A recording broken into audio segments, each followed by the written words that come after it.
All right, let's speak ANC policy conference now. The ANC has had 5 policy conferences. I mean, it's seen as a proxy for the elective conference that is to come still in December. We've seen this before where the policy ideals of Thabo Mbeki or even Jacob Zuma were actually tested there. Now, those debates were then followed, of course, by their ousting. So let's get more into this. Professor Dirk Kotze joins me now to take this discussion even further. Prof, thank you so much for your time and good morning to you. I think before we get into what to expect from today's policy conference, let's reflect back into the previous policy conferences. The ANC perhaps being criticised for not implementing some of their policies, yet, of course, quick to promise and introduce new policies. In your reflection, in retrospect, where do you think are the gaps in which, they haven't perhaps even implemented policies before? Well, there's a wide spectrum of aspects that they didn't implement. Some of them are the controversial matters. Take, for example, in the 2017 conference, the national conference in the end, adopted a resolution about expropriation without land, expropriation without compensation. Also, the so-called nationalization of the Reserve Bank.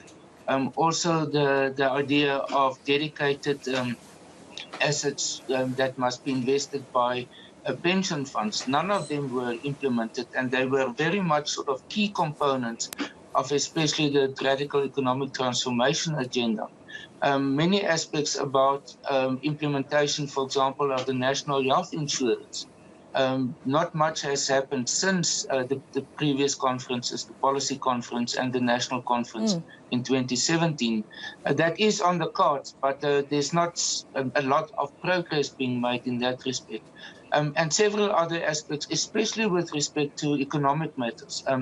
At policy conferences in the past, the main emphasis was on economic policy. And the commission that's established, there are different commissions at the policy conferences. The biggest one, the one where most of the prominent people are attending, is normally the one on economic policy. So I think although there's going to be in this conference other focus areas also, but economic policy will certainly be one of the main centers of attention.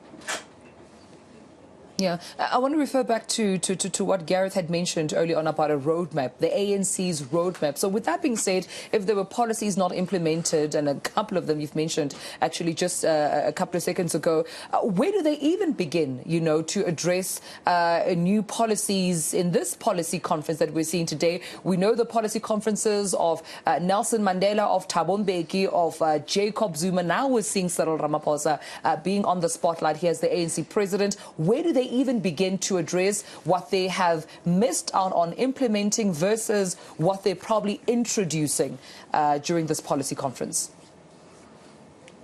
Yeah, I think the first problem area is the fact that they didn't convene a National General Council conference in the middle of this term. And that was mainly because of the pandemic, because that is a type of a review conference that should look at the resolutions of the 2017 National Conference and then take stock of where do they stand. So they haven't done that because of the reasons of the pandemic. So they are not very well prepared to have an assessment of where they actually stand.